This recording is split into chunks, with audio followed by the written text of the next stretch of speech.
to see this stuff actually like put your hands on this stuff was pretty amazing to see this stuff. Yeah. And this is real deal stuff here.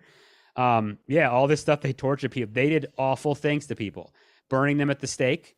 You name it. I mean, if you look up things like Inquisition and witch trials, it's like watching a Saw movie. Like the way they just come up with these deaths is incredible.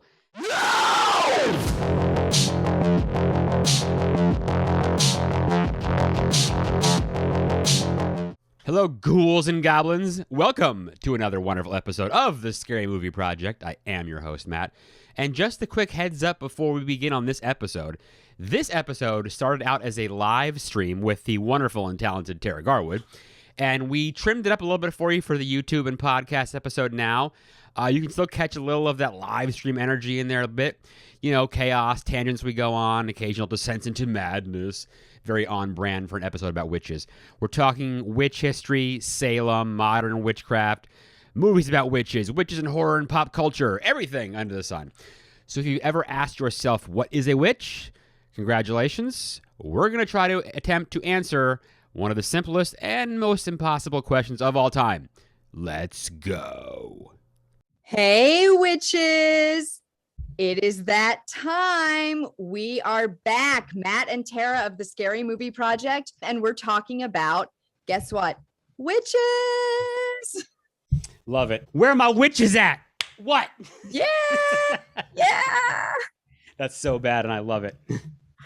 So let's see. We're going to start with the history of witches, and then we're going to talk about witches in media. It's that simple, easy question to ask of what is a witch and what's the history, but the answer that could take a week and a half to or never be able to really answer, right? Yeah, that's so true. So we're gonna like encapsulate it all into about an hour. So this is like, I want to show everybody. This is one of my favorite books, right? This is from, if you guys remember, from Time Life Books back in like the late 80s. They had all these really cool books. This was one of them, Witches and Witchcraft. I used to go like check this out at the library, I think. And I used to read it all the time when I was a kid. It's very cool. It's got so much cool witch stuff in it. I have a whole series I got from eBay like a long time ago.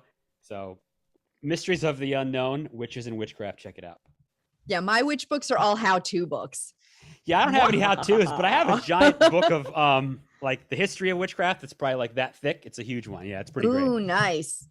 Yeah. I have, my thickest books are like this thick, and I have a dream journal. Not a dream journal, but like a dream dictionary. Oh yeah.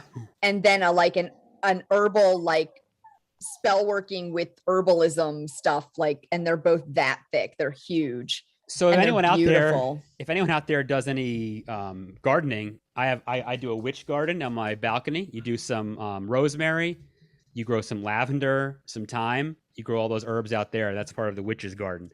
Now you can get the poisonous plants like the nightshade and all that stuff too. The belton, yeah. But I have a dog. I don't want my dog going out on the balcony. Not with pets. With pets. Eating one of those flowers. So. Although I am monk's so hood. Bad with plants, I have killed 2 herb gardens already, plus a set of such a succulent. So see, that's not very witch-like of you to do something. It is not. I am not a green witch. No, definitely not. That's too bad. Yeah, no, I'm a mess with plants. I'm good with animals. I can keep animals alive, just not. Well, plants. That's important. Just not plants. So let's dive into the history here. So originally in the way old times, many witches or people known as witches were just natural healers or wise women, herbalists. And it became, their choice of profession became misunderstood, right? There's a couple biblical passages that mention witches. So that's like way back. I think they're both in the Old Testament. Yeah, they're both in the Old Testament. Greek mythology too, right? So, yes, Greek mythology had Circe and some other witches. I think she was the big one. But Exodus 22:18 is the one that says, "Thou shalt not suffer a witch to live." Yep. And then there are other biblical passages that caution against divination, chanting, or using witches to contact the dead. But one of the earliest records of a witch in the Bible is in the book of 1 Samuel, which was written, they think, around like 930 BC to 920 BC. And that tells the story of King Saul going to the Witch of Endor to summon a dead prophet, Samuel, and get his spirit to help him defeat the Philistine army. And then Samuel gets summoned and prophesies that Saul and his sons will die. And the next day, according to the Bible, his sons died in battle, and then he committed suicide.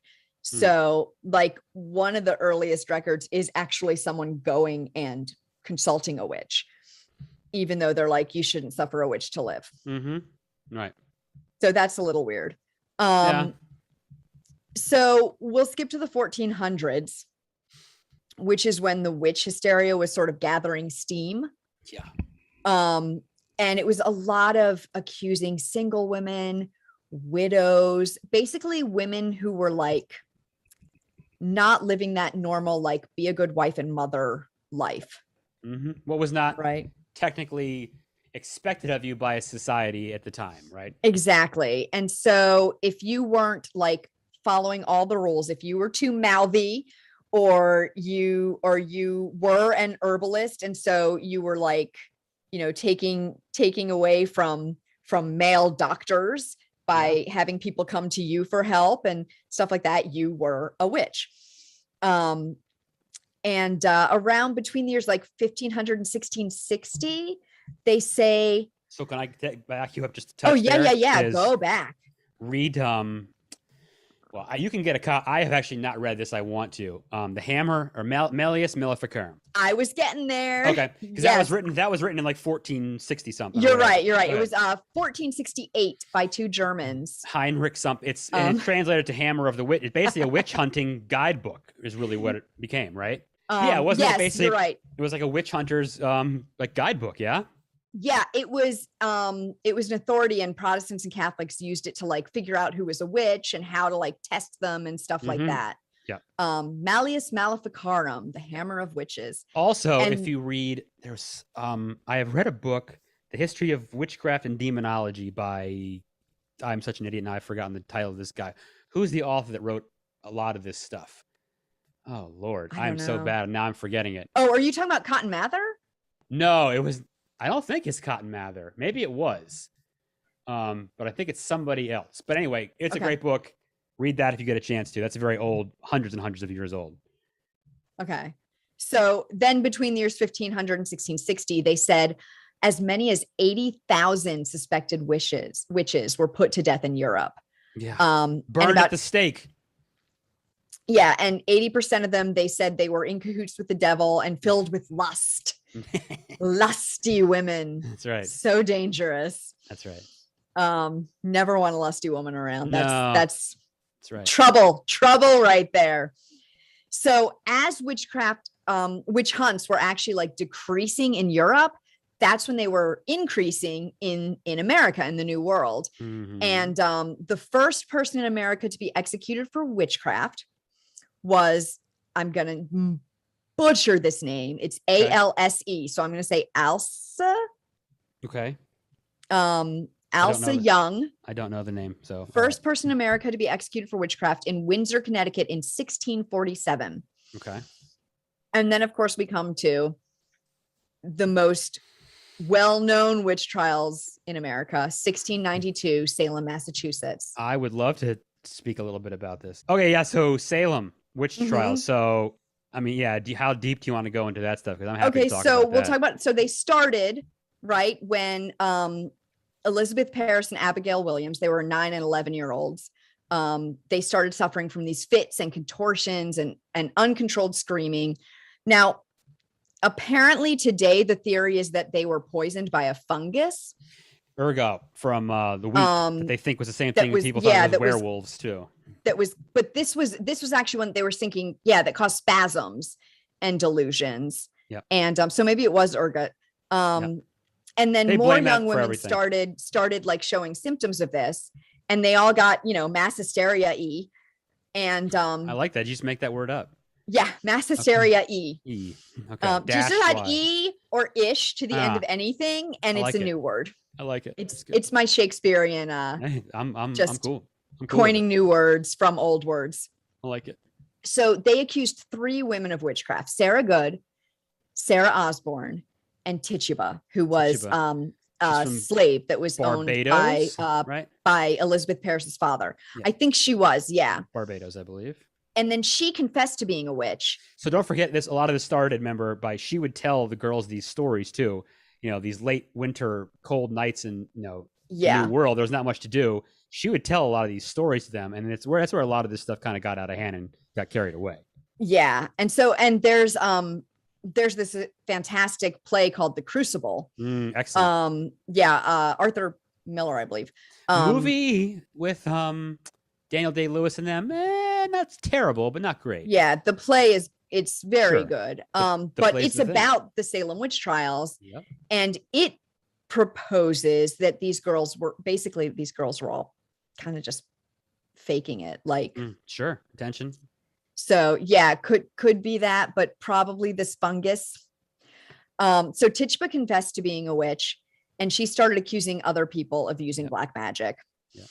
And on June 10th that year, in 1692, Bridget Bishop was the first witch to be accused. Bridget Bishop was the first one to be put to death. And she was hanged at their gallows. This country, we hanged witches. We didn't burn them. That was more of a we more hanged them. I think we did do the tying them up and throwing them in water to see if they would sink or float. It's called swimming a witch, and we can talk about that later. Yes. Yeah. So she was the first one, and ultimately it ended up being like about 150 people who were accused, and 18 were put to death. Yeah. And it wasn't only women. There were 6 men who were convicted and executed. And don't forget, there were 2 dogs as well. What? Yes. What? I am not making this up. 2 dogs were executed because they were accused of witchcraft. I can't tell you the backstory of that. I've just read this multiple times. This really happened. No, I'm not okay with this dog thing. I didn't know about that. There was a man named Giles Corey. Corey, yes. His wife was I don't know if his wife was executed, but he was accused of witchcraft. Yeah. What happened was he was pressed. They'd lay him down and just put a bunch of weight on him. And more and more weight, it was crushing him. And they keep asking him, confess or say something. You know, save yourself. And his answer every time was just more weight. And this went on for days with Giles Corey. And eventually his chest, was crushed and he died. But yeah, he was pressed to death. Yeah, Giles Corey was pressed to death. Yeah, the rest of them were well, anyway, keep going, but I can talk more about it after that. No. So that's all I had for Salem Witch Trials. Okay. So if you want to talk more about Salem Witch Trials, let's go. Yeah, so this went on for a bit, and so okay, you've got to think. There's a couple of things at play here, right? One, this is in a time where science was not big, and the reality is these people were terrified of God, and they were anything that happened, basically, a thunderstorm. Okay. The crops died. Oh, God hates us. God's angry at us. The devil. It's Satan. They really thought all this stuff was that. And if they didn't pray, they were going to go to hell. I mean, these people were religious to just, beyond belief. They were praying 15 times a day. They were at church 18 times a day. Everything that happened bad was because God did this. So they were afraid of the devil. I mean, legit. And you got to remember, like a movie we can talk a little bit about later. Yes. The Witch, or as my husband and I like to call it, the VVitch. Oh, it's so good. So you got to remember, too, this is on the frontier times, too, when there's a lot of Native American attacks coming from Maine and places, and people were afraid. People were very afraid of things. And also, a lot of this was honestly about these accusations came because a lot of it was disputes over land, quite frankly. That's really where a lot of this came from. Yeah. People who were pissed off about land, and they wanted their money and their land worth, and they would point out people and accuse them of witchcraft and figured that's the way I'll get rid of them. That's what a lot of this stuff honestly came down to. I've been reading about this stuff like my whole life. It's so fascinating to read about it because you want to believe that side of it where it's this spooky story. But yeah, the reality is it was people that didn't know science and just accuse people. Look, we accuse people every day of things nowadays. There's not a lot of difference in what happens now to a witchcraft thing, quite frankly. That's what this stuff was. So, looking back at it, once you know the facts on it, you get it. Salem, we've talked about Salem with J.W. Oker, who's a great author. He lived in, read J.W. Oker stuff if you haven't out there. He lived in Salem for a month and wrote a book about it, and we had him on to discuss that. Go visit Salem. That was our Lords of Salem episode. And that movie's You're awesome. looking for it. Go to Salem, visit Salem, go see all these places. Go to where they found out finally where the Gallows Hill was, and they have a monument for it now. Go to the Salem Witch Museum and go see the tour of it. It's really cool. It's interactive. Yeah. They show everything about how this started. They take you through a history of what a witch is and what it's evolved into. And for someone that doesn't understand or know a lot about this, I found it incredibly enlightening because the knowledge I already had. But for someone who doesn't, I think you really enjoy this stuff. It's really misunderstood. I personally would never go to Salem at this time of year because it's crazy. It's crazy and it's kind of offensive in a way. You're kind of celebrating a bunch of people that were killed for no reason. Have I been to, my question, have I been to Salem? Yes, many times. I think you're kind of I have not yet. I'm dying to go. I think nowadays you're kind of exploiting it for this didn't even happen at Halloween time. So I get the whole witch thing, and that's where I have my struggle with it, where I know so much about the reality of it, but movies like The Witch and Lords of Salem and the story of Salem, I love that spooky aspect of it, but I know it's not real. So I don't like the cashing in on it. You know, Salem is a wonderful historical place by itself. It doesn't need the witches, but it is Witch City, whether you want to admit that or not. Right. And going to meet real witches that run the stores there. The stores are amazing. You could spend just days in these places. You can never get tired of visiting these places. Visiting, you can have, spiritual readings, palm readings. You can do tarot readings in there. You can do anything you want. You could spend, like I said, days and days in there. It's a wonderful place. Learn the history, learn the real history. But yeah, it's a really cool place. Misunderstood stuff. But that's where our history of witches come, at least from our country. I haven't read like a history book for like a grade school or a high school kid, obviously in forever. I'd like to see what the blurb is about the Salem Witch Trials, just to get an idea of what it would teach someone now. I don't even remember if there was one, to be honest. I remember it being there, but I can't remember at this point what it said. I really don't remember that. Yeah, I don't even remember if there was one when I was in school. Because it's definitely part of American history. Oh, yeah. So that was, what did we say? 1692? 1692. Yeah. So in the 1700s, this witch hunt mania sort of started dying down in the US, and laws were passed actually to help protect people from being wrongly accused and convicted of being witches. So I think they started realizing, like, people are just accusing any old buddy. We gotta cut this out. And so there were laws that were if you falsely accuse someone of being a witch, you're in trouble now. So don't forget this too. Also, when this was happening, they would put you in old Salem jail at the time, which you can go visit. Back then, when this was happening, you were responsible for being locked up. You had to pay to be in prison. You had to pay to suffer. They weren't just locking you up and leaving you in there. You had to pay to bail yourself out. Let's say you got locked up for 3 days of being accused. You had to then pay the village of Salem for being in prison.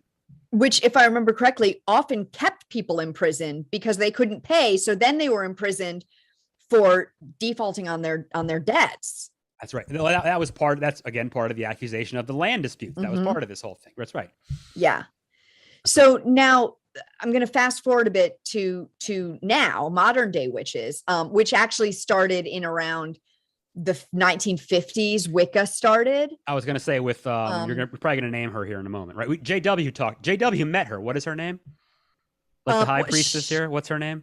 I don't remember, but I don't think she was in the 50s either. She's 90 This now, was Gerald Gardner. Okay, I know that name. So there's Gardnerian witches, Wiccans, there's Alexandrian Wiccans. There are different types of Wiccans, and it really just depends on what path they follow. But many of these people are either practicing one of the paths of Wicca, or they're pagans, and not specifically Wiccan. So there's a whole there's pagans who are Wiccan, but there's also pagans who are not Wiccan.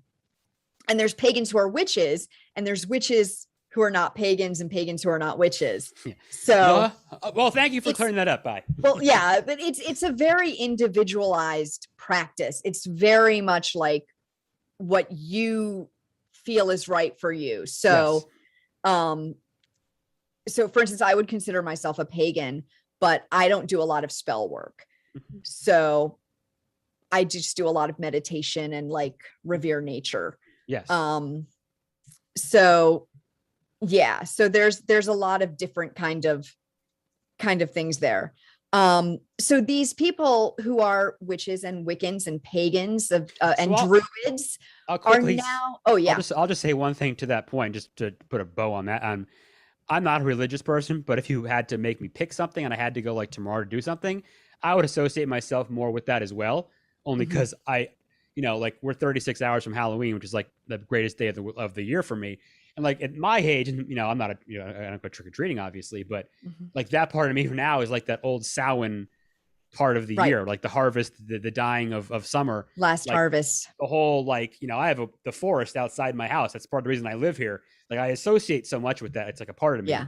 That's what I love about that aspect of it. So I'm in tune with it too.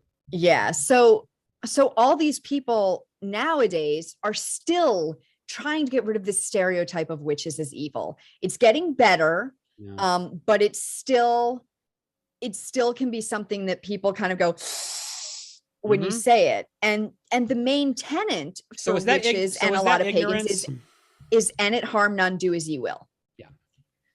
And yeah, I think a lot of that is not knowing anything about it. And also our media that we've had for so long. That's what I meant. Portrayed witches as scary, ugly old women. And that's what I mean. I mean, think about even Snow White, right? There's the evil queen and she turns into this haggard old witch. And she's scary. Yeah. Frankly, even stuff like Hocus Pocus. Great movie. Great movie, but those witches are evil. Yes. And that's what I meant earlier. And when they're not glamored, they're ugly. That's what I meant earlier, where we have that perception, like those movies like The Witch and Lords of and Witches, The Witches, the Angelica Houston movie, whatever. Yeah. That's in our heads. That's what we, that's what, when a witch, you need to be taught. You need to relearn what the real story is, because that's what you're told it is. That's the narrative right now. Exactly. Yeah. Right. For instance, most witches or pagans will not do spell work for what they consider dark purposes. It's for healing, protection, success in some endeavor, or to try to stop someone else from doing evil, to bind someone so they can't hurt other people. But to your point though about the spells and whatnot, but you can buy all the candles and stuff for that. I mean, I have a Samhain candle that I burn every year, that on Halloween and the day after, and those 3 days, and I just kind of burn it. Yeah, it's so cool to have that stuff. I love it. Yeah. So District Bliss photographed a horror movie in Occoquan. I love it. Wait a minute. Oh, I was in a horror movie that filmed in Occoquan, so we'll have to talk offline about what horror movie that was. Yeah, we got to see this. And see if that was the same horror movie or a different one. Right. So nowadays, a lot of millennials and younger people seem to have taken up witchcraft.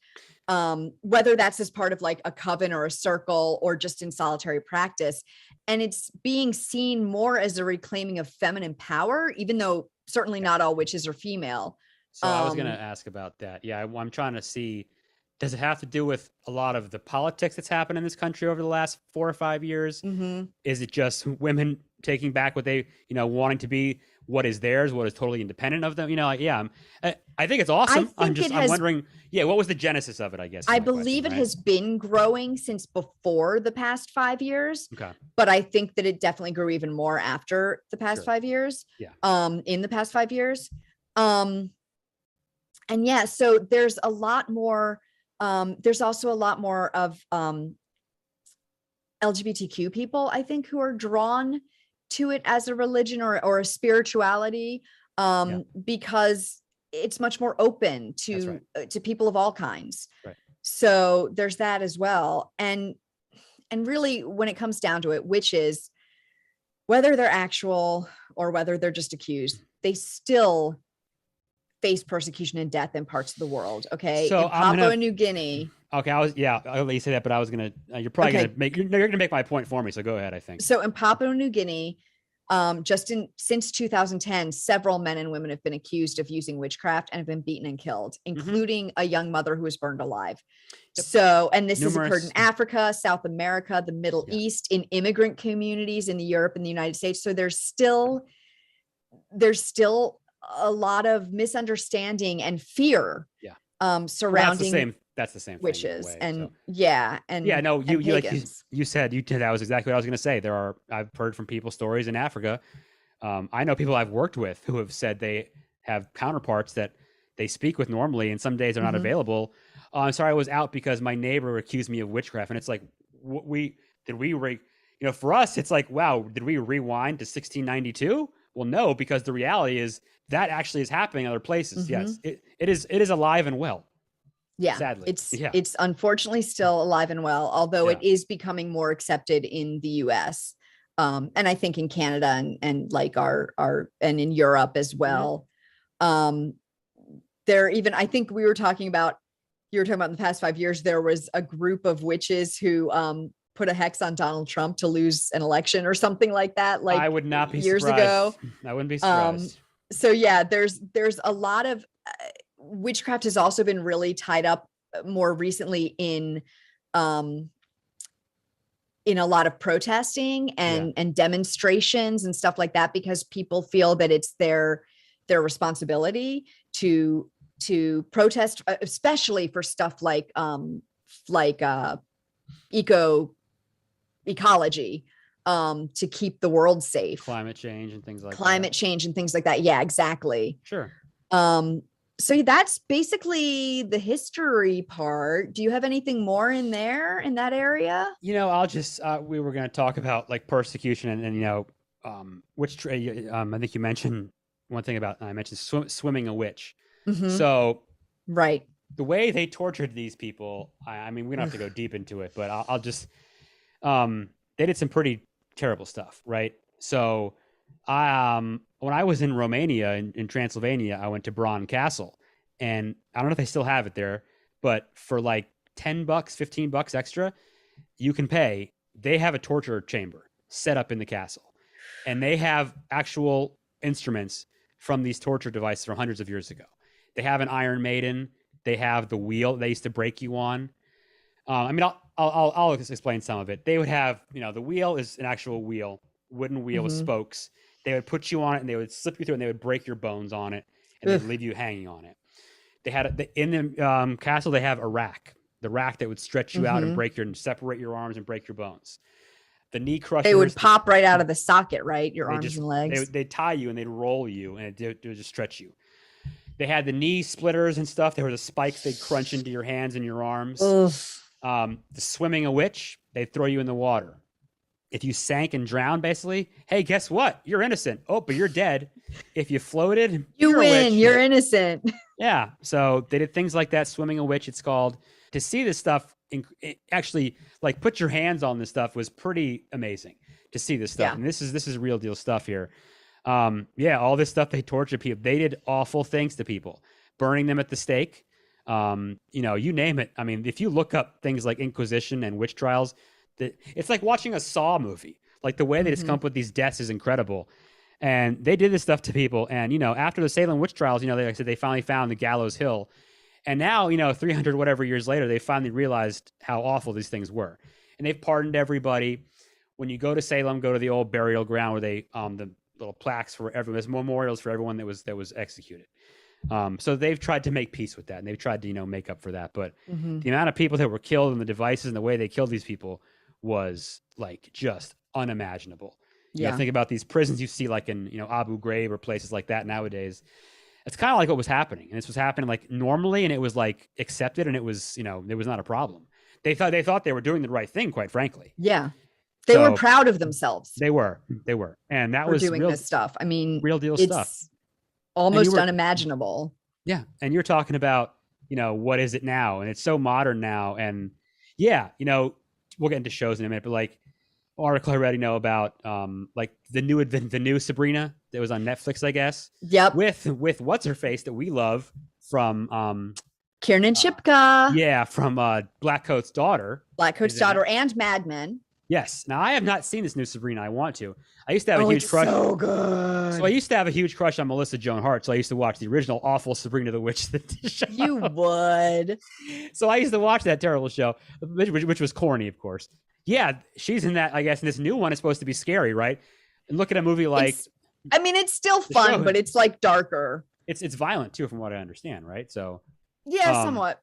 But yeah, that's it's definitely I don't want to sound so lame to say the term girl power, but it's just totally, it really is though. And it's awesome. Like I'd love to see that. The new one, I think the old one was very much like a cutesy, like almost like the 50s or 60s, whenever it was, Bewitched. Like It's like this cute little, like she's just a teen witch and she has a talking cat and it's so cute. But she's trying to and they kind of almost took the they just didn't address all this stuff about people being scared of witches. They just ignored all that and just glossed it over. But it was her trying to find her way as a witch. I mean, that was like the story. Oh yeah. But you know they what? were using that more as this was a program on TG story. It was on TGIF though. This was not teaching anyone an actual. Yeah.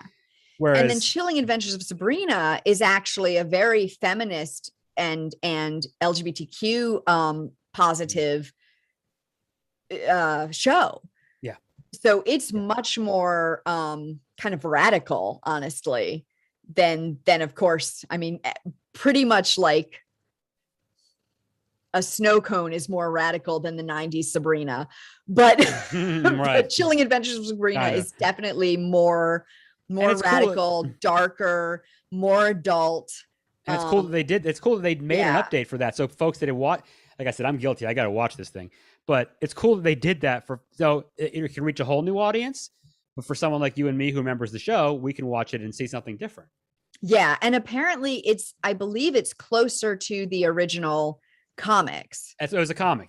That's right. Yeah, I believe the Chilling Adventures, the new one, is closer to the comic, which comics have always been able to be much more subversive than TV. They could do a lot of stuff, I think, before TV could, just like horror can be much more subversive and do a lot of things before the rest of TV and movies can. Sure. So if horror is kind of on that bleeding edge, I think comic books maybe even bleedinger edge. Even bloodier. Yeah. Bloodier edge. But yeah, I think that, yes. Hyper 3 Cube. The witches portrayed supernatural. So I'm going to raise my hand as a boob again here. And I've seen maybe 1 or 2 episodes of Supernatural. That was never a show I got into. So I can't comment on that one. Yeah. Well, Supernatural, really, I love the show, but it really plays off a very Christian view of the world. There's angels and there's demons and they are fighting for the world. That's the whole setting of the show, right? It's that line in Lords of Salem, there's a war being waged in heaven between good and evil, right? Right. That's exactly like the whole background for the show Supernatural. Okay. So God, it's been so long since I've seen this. Was this a W? Was this a W? Was this a W? CW. CW. Yes. Yeah. Okay. CW show. You think of those shows as corny because they're for high school kids at the time, but if it's making that message, then all more power to it. Cool. That's great. Yeah. So yeah, I think they were definitely much darker. Back in the 90s again, we also had The Craft. Okay, I love that movie. I love The Craft. And I'll mention again, I always thought I'm Mr. John Hart. What's her face that played the new, I don't remember the character's name, but the girl that shows up that moves in. Oh yeah. The new girl. I had the biggest crush on her when that movie came out. Yeah. That was a great movie. No, that's a great movie though, because that is totally female witch power. Well, you got Neve Campbell. You got that actress. What's her face that was in Fairuza Balk? Yes, and the other one she was in Half Baked. What is her name? What is the actress's name? I just remember from Half Baked. I'm sorry, that's all I can think of her from. But they're all great. They're all really good. And I love that movie. But the thing with that, even in the 90s, even though it was a lot about these young women finding their power, right? And it was pretty feminist because they're dishing out revenge to the bad dudes. Yeah, because they all have these problems and they all, so it's. But witchcraft was still shown as dangerous. Yes, right. Right. It was Right. shown as very seductive, and you could get seduced by the power. Yeah. And Well, it leads to trouble. It leads to. And it causes a lot of trouble. Right. Yeah. So I think even in the craft, like, it's still not as accurate as we would like it to be. So let me ask this one. We're obviously moving into our, media at this point, part of it. I have not seen this movie, and I probably feel like a goon because of it. Practical Magic. I love Practical Magic. I've never seen it, but I know that's a popular one, right? That's a good one, isn't it? Mm-hmm. Yeah.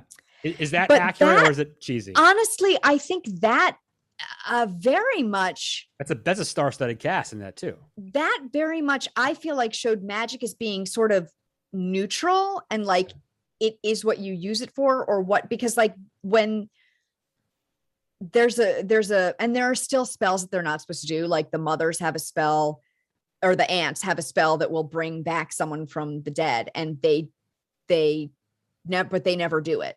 Okay. Like they never want to do it because people come back wrong. Like just watch Pet Cemetery. Right. It's that exact same kind of thing.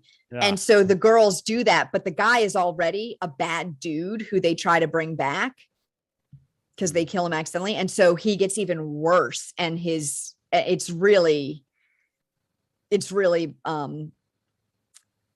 it's a bad thing, but it's not bad because just magic itself is always bad and witches are always bad.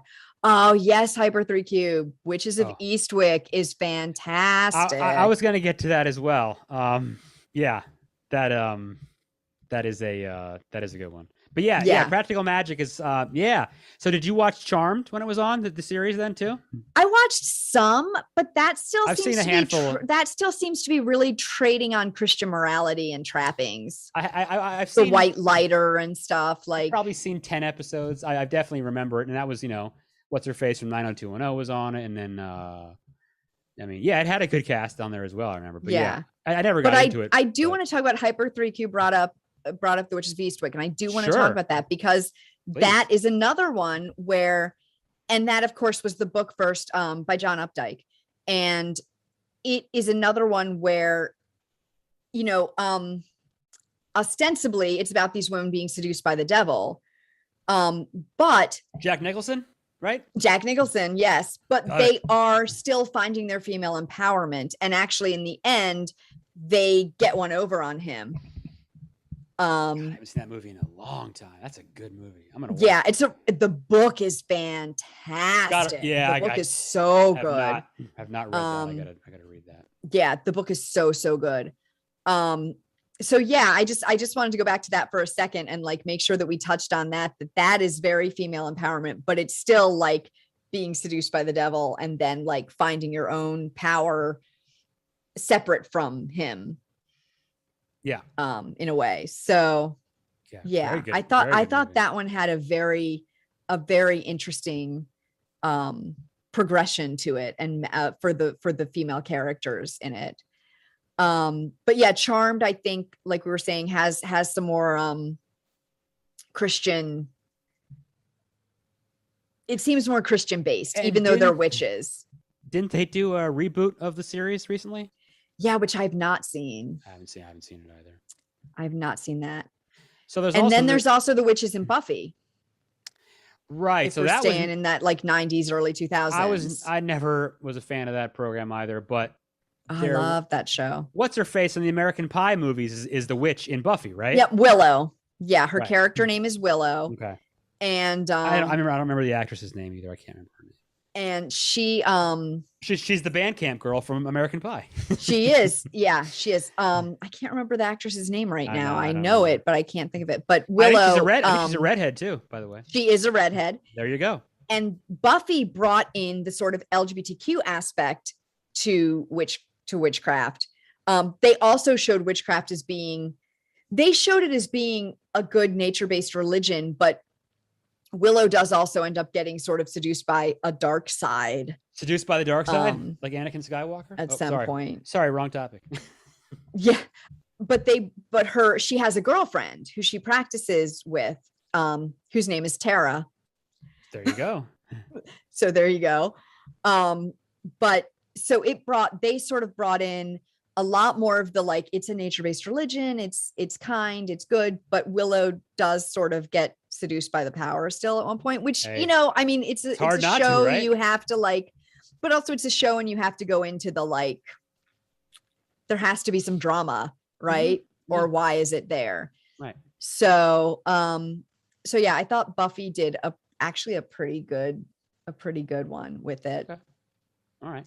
So movie wise, I think we talked about like TV shows. I think we kind of nailed. I feel like we nailed most of them. If I'm forgetting something, tell us. But so I'm thinking of like older and then moving forward. I'm just gonna throw like 2 of them out there to go with, and then we'll see from there. Black Sunday, 1960. Black Sunday, yeah. And then how about like Suspiria is maybe in the 70s? Well, all 3 of those Giallo films, Suspiria is one of the 3, and Lacrimosa, and I can't remember the name of the third one right now. But they all deal with witches. Yeah, I guess I was just thinking maybe, and they are very dark, evil witches. Most well known, maybe that was. Oh, and William Bond, of course, William Bond, the Lords of Salem. Oh, Bill's okay, very good. Well, I mean, Lords of Salem is like, you know, for me, I mean, that is like, because it's a Rob Zombie movie. So yeah, real quick, I'll just say on Lords of Salem, you know, you can say what you want about Rob Zombie stuff. He got crushed for Halloween. You know, House of a Thousand Corpses is just a remake of Texas, you know, whatever. Lords of Salem is a very different film, and I think it's his masterpiece, honestly. I am in love with that movie. That movie is, if I were to make a movie about witches, that is literally like he went inside my brain and like took all my thoughts, and that is what I would have put on screen if I had directed this. That is really what it is. But they are definitely bad witches. They are stereotypical evil witches that we talked about earlier. They are bad. I love them. Don't get me wrong. But they are bad witches. Dee Wallace and, you know, what's her face, Meg Foster and everything. They're outstanding, and I love that movie. I think it's incredibly creepy. It's so well done. It's almost Stanley Kubrick like, and it's like just symmetry, and they shot it in Salem, and it's just I love it. Anyway, I'll leave that one alone. Okay, and we have to address this one. Hyper 3 Cube has taken us back to the witches in Wizard of Oz. Okay, so I mean that's like your classic green-faced, pointy-nosed witch riding a broom. Like that's the classic bad witch. Good witch, Glenda the Good Witch. Oh yes, Glenda. But I feel like Glenda, I mean, yes, they call her a good witch, but I feel like she's almost more of a fairy. Yeah, she is kind of in a way. Like she's kind of like, she has her little fairy wand, and like I can I feel like she's more of like a fairy godmother type of dealio. But I mean, they definitely call her a witch, and there is a good one. Yeah. So yeah, I think again that is talking about like I think that represents very much the duality that stereotypically people see in women, right? There's the wife, the mother, the saint, the virgin, and then there's the harlot, the crone, the evil, you know, the seductress. Yeah. So I feel like they're in a way like playing off that dichotomy there. So that, you know, the seductress and the hag thing, I think, is a good opening to one I want to talk about. That I don't really get scared watching scary movies anymore. I've just seen them so much. 2 points. I saw the Blair Witch Project opening night in July of 1999. Let me reference that date on purpose, because at the time we were told this was true. Okay, we had not been told this was phony. I went into that movie. I'm going to tell you, I did not sleep that night. I'm not lying. I have never been so scared after a movie. I was literally up until the sun rose that morning. That movie terrified me, and I've been in love with it ever since. I absolutely adore that movie. I think it's fabulous. It's not even so much about a witch necessarily. It's more about, you know, friends fighting and falling apart, whatever. But the great thing is we never see the witch. We never see this witch. We are terrified of her. I am terrified of thinking of her right now, but we never see this person. This could be a guy. We don't really know who the Blair, Ellie Kedward, whatever her name was. We never see her. It's one of my favorite top 3 horror movies of all time. Favorite movies in general. I love it to death. And then I would say the seductress hag thing, The Witch, that came out in 2016. Yes. That movie, yes, in the theater, when the scene where she's signing her life, or her signing the devil's book, and he has his hand behind her, and he's, saying, "Would you like to live deliciously?" All the hair started standing up on the back of my neck. Oh yeah. Oh, his voice is so creepy. It's so good. It's this masterpiece of a movie because this guy Robert Eggers put every ounce of his soul into this. He shot this movie up in Canada. He had the houses built from scratch to be complete reproductions of houses that would have been built at that time. The clothing, the voice, it's like a perfect movie, and it's terrifying, and it's about a lot of things. But those scenes where the boy follows her into the woods, she's this beautiful naked young woman, but we've already seen her as the hag, as this scary old crone. So he brings those both in, right? So it's like we see that part of the evil witch. That movie's very much about that. It's about a lot of things. But I feel like at the same time, he, so here we go. We're going to do what we do and spoil this whole movie. Sorry, guys, if you haven't seen it yet. Yeah.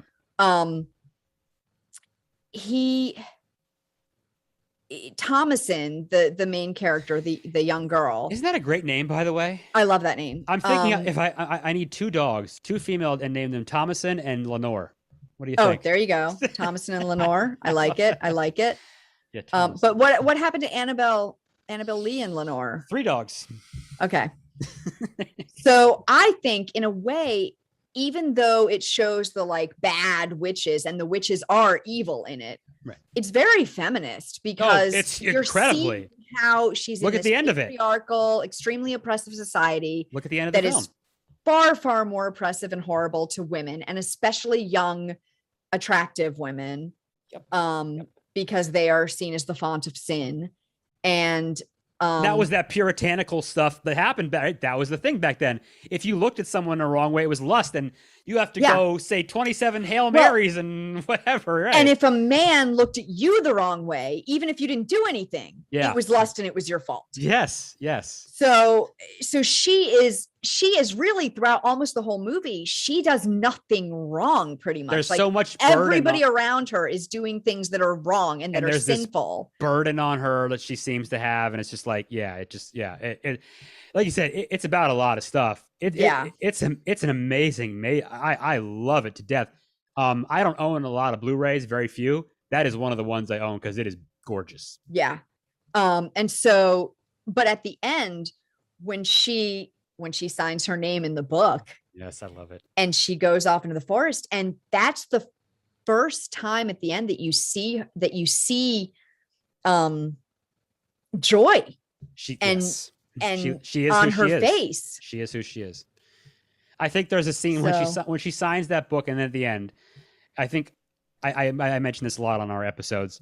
I always like in the movies like this to see something ridiculous done well. How would signing the devil's book in the presence of Satan look? Right? Mm-hmm. It's a silly idea, but it's done. Like I said, the hair was standing up. It was done. Like I wanted to get up and applaud, bravo! Like that was so perfect. Mm-hmm. And then her, at the Sabbath, at the crossroads. Oh, that's one thing too. The Sabbath, the witch's Sabbath. Yep. I have a painting. It's actually right above me. Oh yeah, that's is that Waterhouse? Francisco Goya. It's by Goya. Oh, Goya. Okay, it's called The Witch's Sabbath. And that was a Sabbath is of course, basically a blasphemous black mass of a Christian, or whatever other ceremony. Getting naked, eating children. I mean, you name it, what they would do. Did it really happen?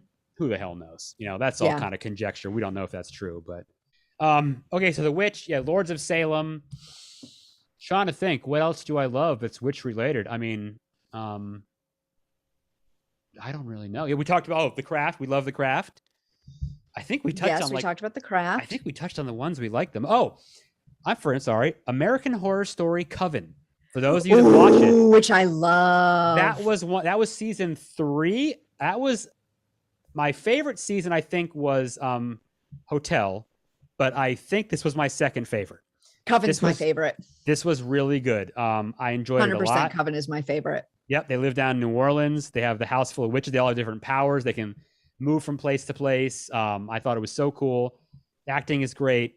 Having the Supreme I love that with Sarah Paulson is Yeah, such a great actress. I thought it was interesting though that as Wicca and paganism and witchcraft Stevie are Nicks. such Stevie Nicks, but they're such they're such decentralized kinds of religions. They are definitely not organized religion so much as like the way Christianity is, but they turned it into kind of an organized religion for AHS Coven. That it's they sort of and they made it more centralized and more of a structured religion than I feel like it really is. Even though in Wicca there are degrees and there will be like, you will be, a priestess or a high priestess. It will be in a smaller group, usually in a smaller circle. Yeah.